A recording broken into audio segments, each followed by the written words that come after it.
Welcome to the Buick Outdoors Podcast. I'm your host, Sheldon, and on this podcast, we dive deep into the outdoors. We discuss hunting and fishing techniques, give you tips and tricks, tell stories, and everything in between to help you enjoy the outdoors. This podcast is brought to you by Northbound Gear.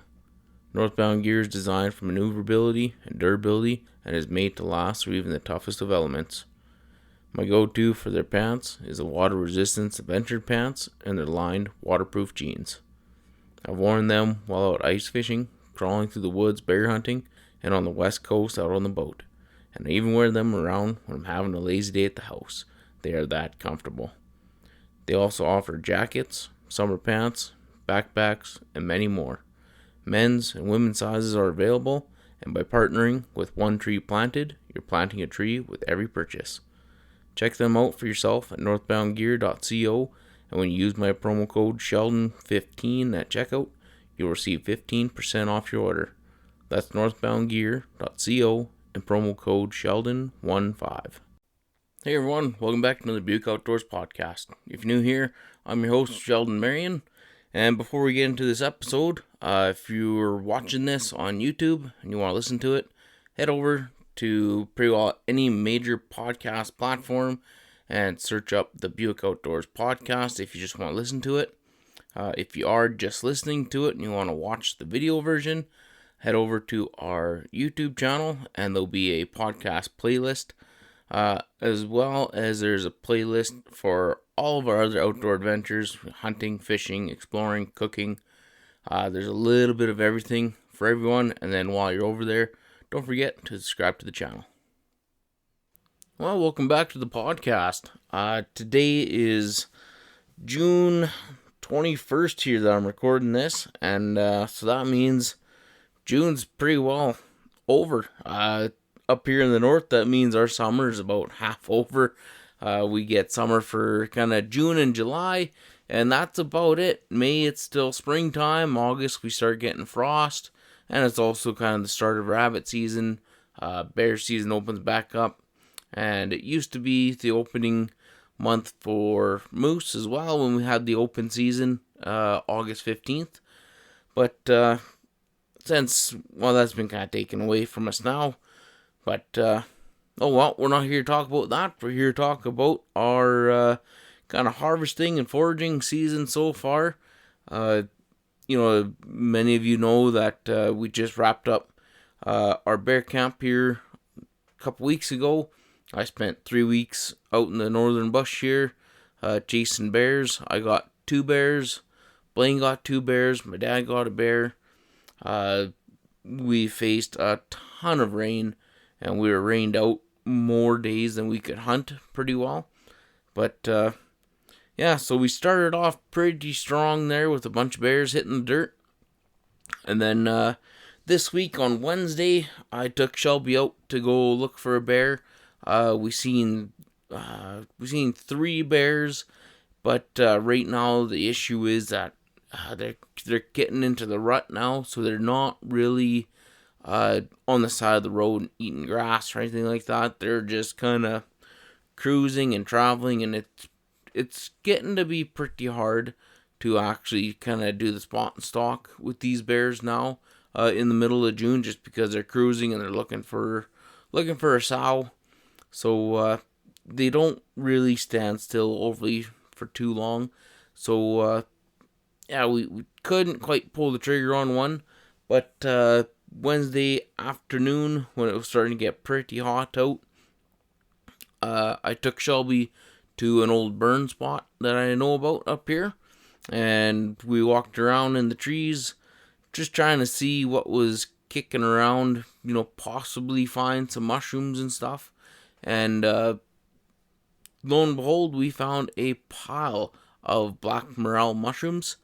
So me and Shelby, we took about an hour, and we just cruised through the trees there, and we found in total about half a pound of black Morels. And where we're finding these Morels, it's an old there's a lot of kind of swamp spruce and some pine that was in an area, and I want to say about 3 years ago, a fire went through there and burnt everything up. And now, the green grasses and the cranberries, they're starting to grow back. And there's quite a bit of willow that's growing in there now. So I bet you if we were in there maybe a year or two earlier, we would have found a lot more mushrooms. But even, a few years after a big burn's gone through there, there's still a lot of mushrooms growing. So we cruised around there for about an hour, found a pile of mushrooms in where there's not very much for freestanding water because the ground, it's really soft and real mossy in there. The parts that were really wet with a lot of freestanding water, we didn't find overly too many in there. There was the odd one kind of scattered throughout here and there. And then when you get down into the lower elevations, kind of where there were spots where it was almost too dry. And there was more of like a willow thicket than anything. And there was hardly anything in there, but kind of right in the middle, where there's still a little bit of water kind of running off of everything. And the ground was slightly wet. That's where we were finding a good majority of them. And there were some, for the most part, growing at the base of some of the burnt trees that were in there. And then there was also some that were kind of growing in with the rose bushes. And then we found not very many, like maybe 2 or 3 that were actually inside of a cluster of the willows.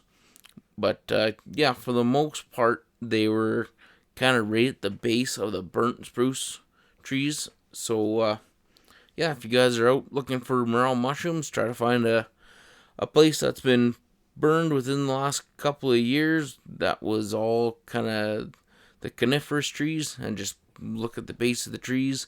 One thing that really helped me find more too was it's a pain to find one, and then once you do find one, what I found that helped was I'd get on my hands and knees and I'd kind of look at ground level, because when you're doing that, the morels, the ones that we were finding anyways, are the black morels. And when you're on the ground level and kind of looking around, they stand out because then it's like a black mushroom with like a green background almost. So you could really start to see them then.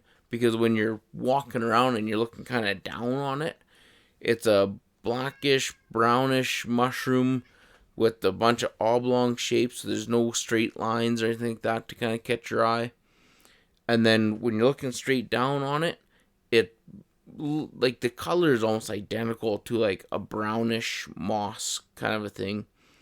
And then also there's a lot of small little sticks and stems that were burnt at the base of those trees, and they almost look like a mushroom too. And it's tricky. I bent over to grab a mushroom probably about 5 or 6 times, and I just picked up a stick.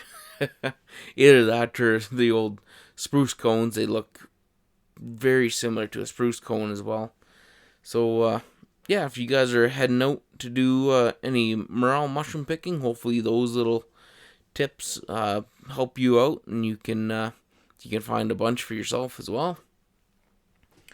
One other thing that we've been doing here this week is we're just cruising around in the yard, and we picked a whole pile of rosebuds here.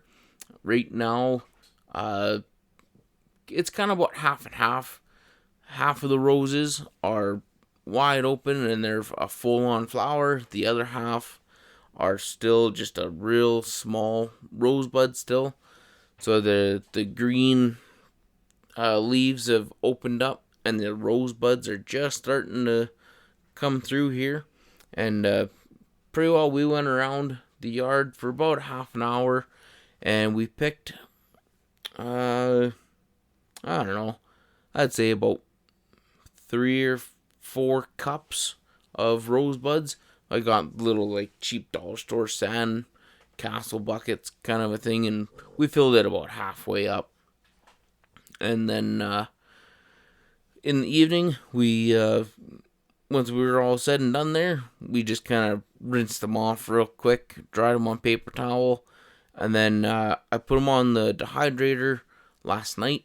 At the lowest setting, it's 95 degrees, I believe.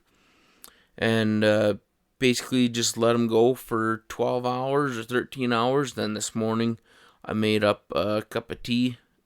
The rosebuds weren't quite dehydrated all the way through.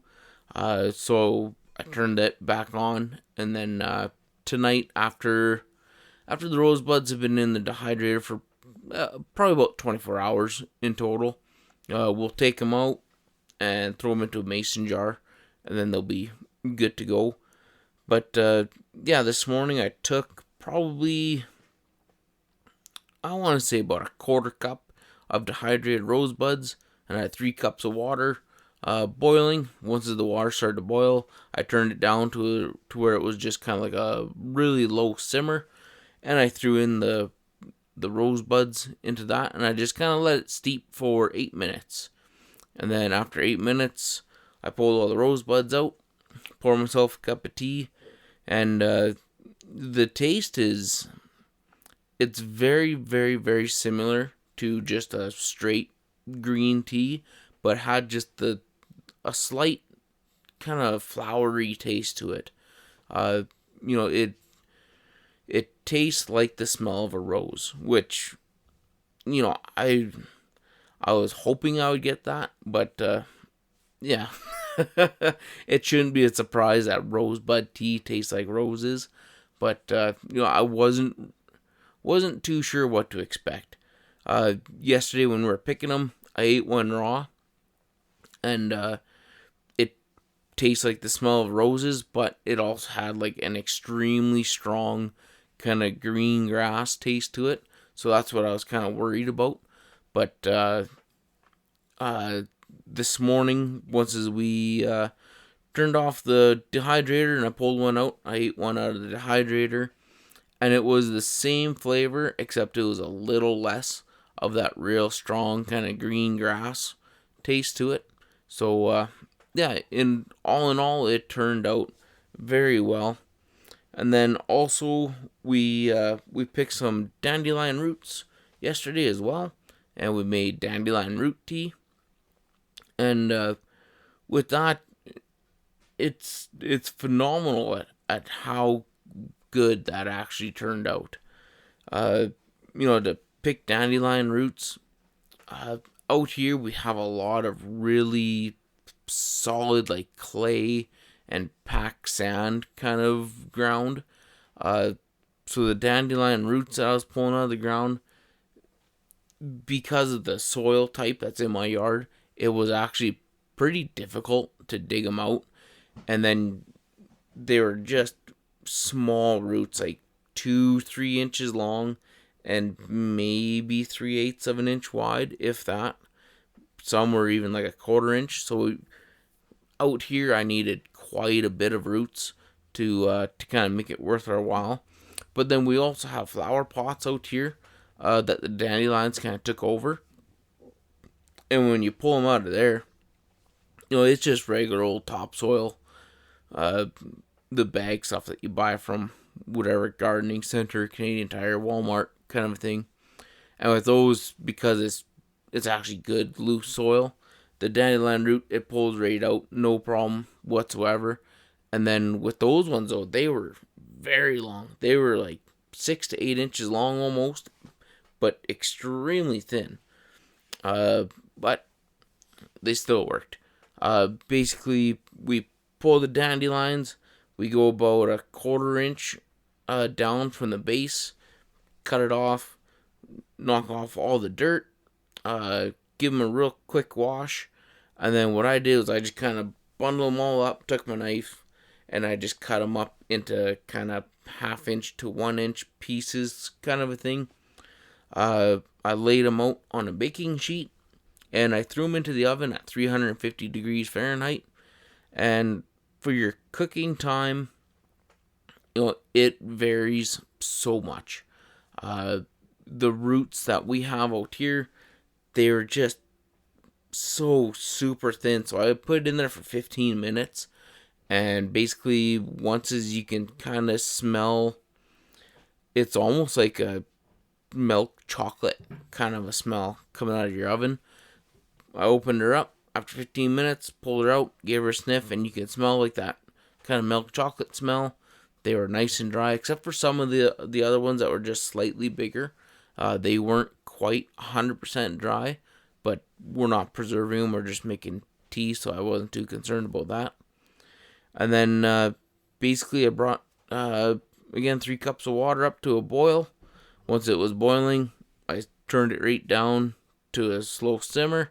I took all the roots, which was probably about half a cup of dried dandelion root, and I threw it in there, and I let it steep for 20 minutes. And then once the 20 minutes was up, turned it all off. I strained it all out, so we had nothing but the tea left. Then once I poured a cup of tea there, took a swig of it, and the best way I can describe it is that it tastes like chaga tea. I know the majority of people don't have a clue what chaga tea tastes like, but it's basically almost like an extremely mild tasting caramel, chocolatey molasses kind of a thing. It's a very hard thing to describe. And then I put in, I don't know, maybe 3/4 of a teaspoon of sugar into it, and man, that's got to be one of the best drinks I've ever had. You know, and there's so much health benefits when it comes to dandelion root tea, also with like the rosebud tea. With the rosebud tea too, the second cup I had of it there, I put a little teaspoon of sugar in there too, and again, it was just a phenomenal drink. You know, some of the health benefits to this stuff, you know, with the rosebud tea, it's all caffeine free. It's just a regular old kind of herbal tea kind of a thing. There's a pile of antioxidants. There's a bunch of vitamin C in roses. With the rose buds, it's not quite as much as rose hips. I think it's just because it's not quite as concentrated. But there's also a bunch of vitamin A in there. Apparently it helps with weight loss, and also for women, it helps with menstrual pain relief, which is, I mean, hey, that's a huge bonus if it actually works. And then for dandelions, there's, it sounds like there's actually a lot more health benefits with the dandelions. One thing it says that it lowers blood sugar. There's a bunch of antioxidants. Helps with detoxing.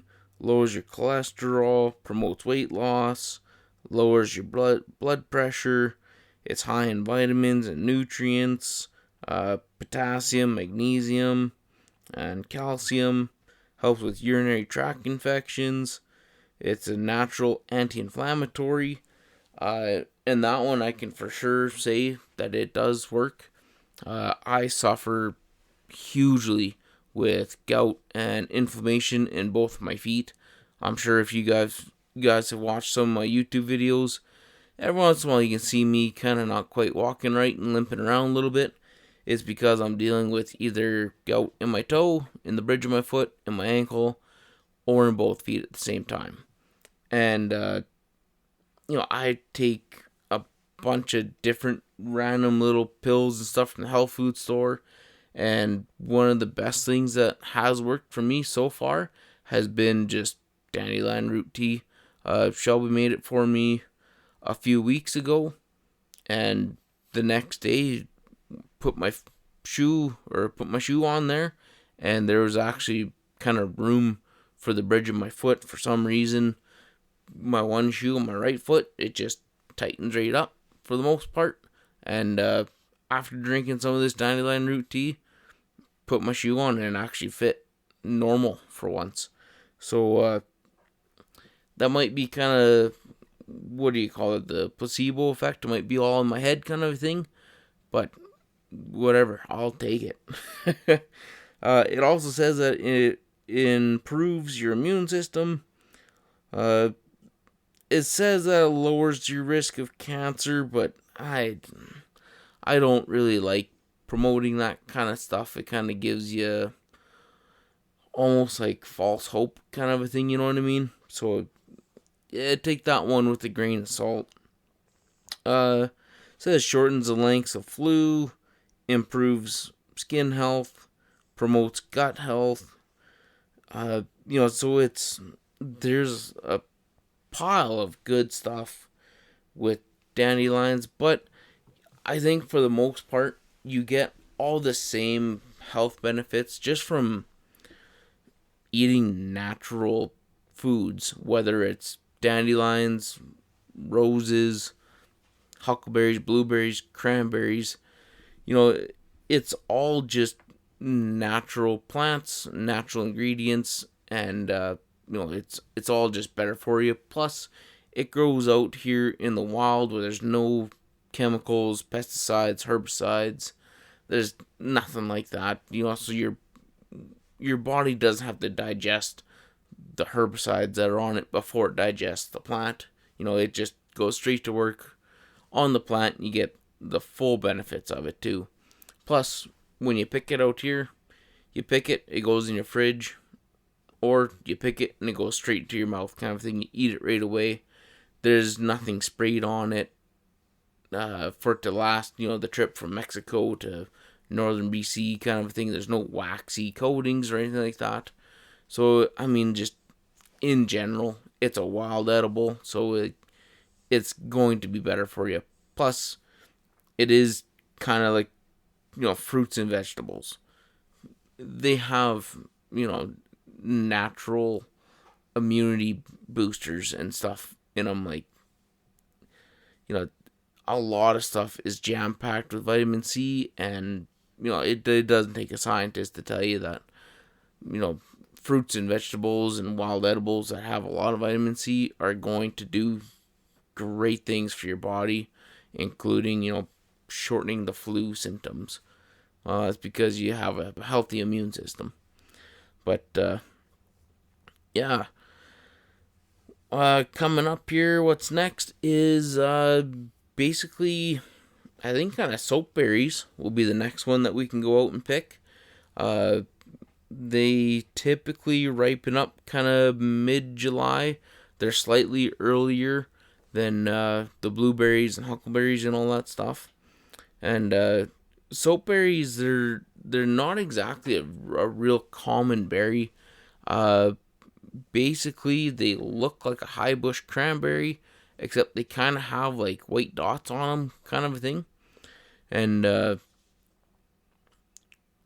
don't even know how to describe the taste. They're a fairly sweet red berry, kind of a slight hint of cranberry, and you don't really find them overly too much.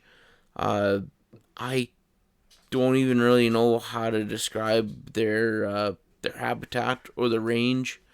There's some at one of my neighbor's house. It just grows in her yard, and then there's also some up the road here a little ways that we take the side-by-side into, and it's just, I don't know, maybe 6 or 7 random big bushes of them growing.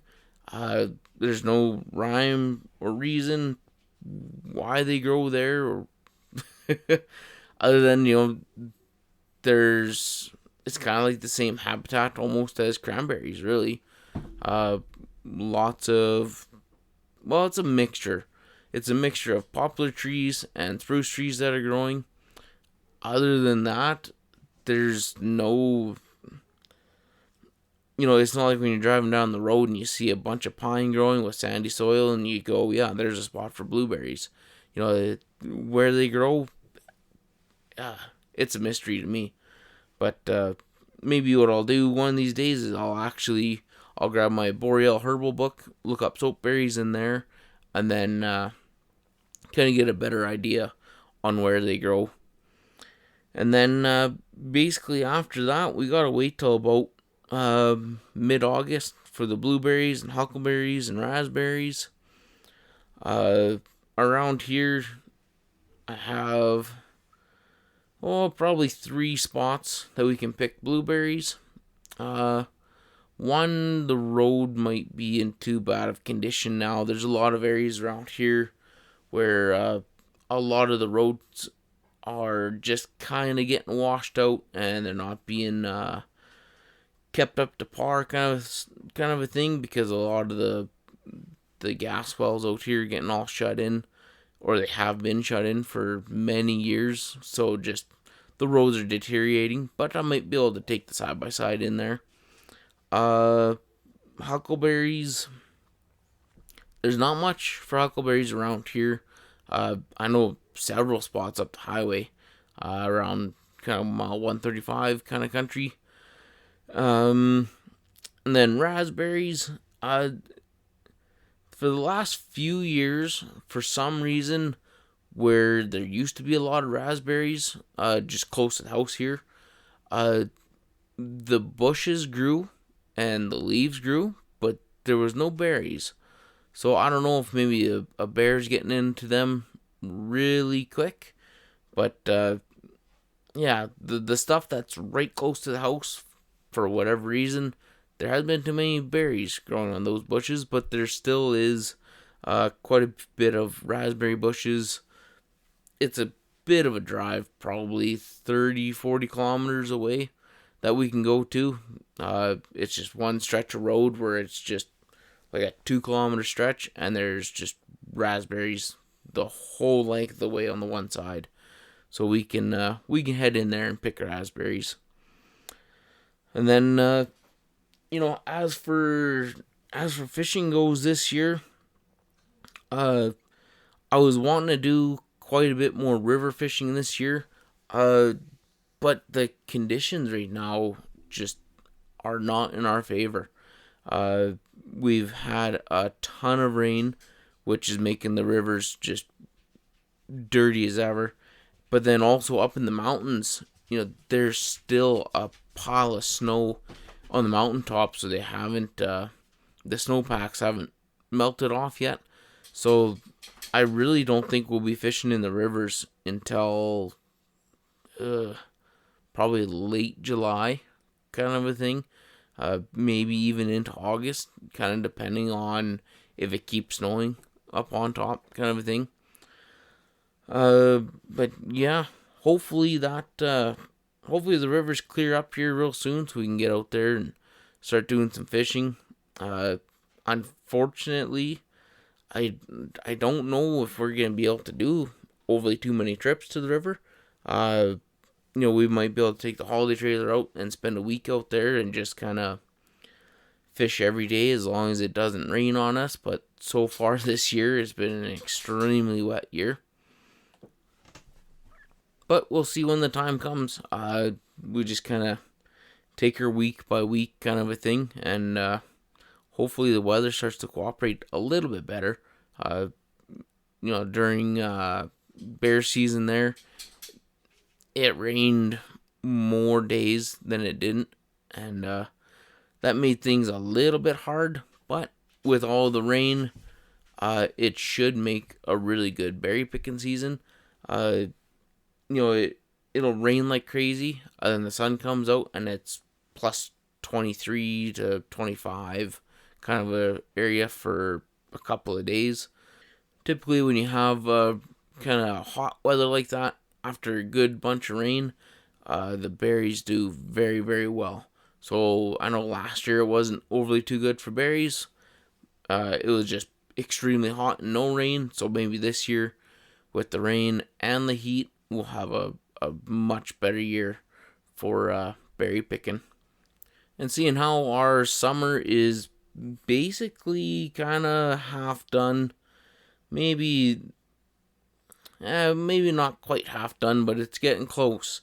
Uh, you know, Aside from wanting to pick berries in August and go do some river fishing, uh, you know, I still haven't really gone out and done any camping yet with the dogs. I'm thinking on my next days off here, I'm gonna head out with the pups. I don't know if I'll do a lean-to shelter or a tarp or bring the tent out or if Shelby comes with me. It all kind of depends on who all comes out with me. If it's me and the dogs and Shelby, it'll probably be like, the 4-man tent we'll bring out with us and just spend the afternoon setting up the tent, building us a fire, cook a little meal around the fire, and then just enjoy each other's company out in the bush. And, just listen to the birds, the wind, all that good stuff. Basically, whatever kind of gets us out of the house and into the woods. It's always a bonus. And then there's still a few things that I planned on doing too. One thing I really want to test out is a little survival kit that I picked up from Canadian Tire. It's kind of one of those cheap little, like $20 or $30 kind of survival kits. So I want to go out into the bush here and just walk out like I'm going on a walk with the pup kind of a thing. I'll have just whatever's on me and then that survival kit and just see if you can actually survive the night with it kind of a thing. I know a lot of people, they rely very heavily on those type of kits. I don't know if it's just a false sense of hope kind of a thing where they're gonna go camping, so they buy a quote unquote survival kit in case something happens, and then that's just kind of their go-to resource, and they don't have a clue whether or not they work or not. So I'm wanting to test out at least one of them and see if it's actually worth your while on buying, or see if it's gonna end up doing you more harm than good being out in the bush with this so-called survival kit kind of a thing. So I think that'll be quite the nifty little video to film. I think the survival kit that I got, I'd have to look at it again, but there's like a small little fishing kit in there. One of those kind of survival blankets, just like tinfoil space suit or whatever you want to call them. There's it's kind of like the flint off of a lighter, and I think there might be some cotton balls in there. What else was in there? I can't remember, but there isn't much in there. So yeah, I'm kind of nervous that they called it a survival kit. I really don't think there's gonna be too much surviving happening with the thing, but whatever. It'll be something kind of cool to take out and try out, and let you know the pros and cons of it, and whether I kind of give it the thumbs up of approval, or do not waste your time on this, or it might be a kit where it's like it might work in a serious bind, but don't rely on it kind of a thing. But yeah, we'll give her a go anyways. But yeah, I think that's gonna be it here for this one today, guys. I hope you enjoyed this podcast.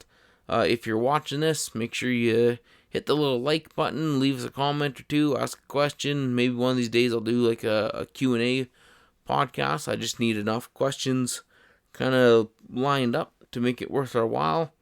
Subscribe to our YouTube channel. We're growing every day, and I couldn't be any happier with that.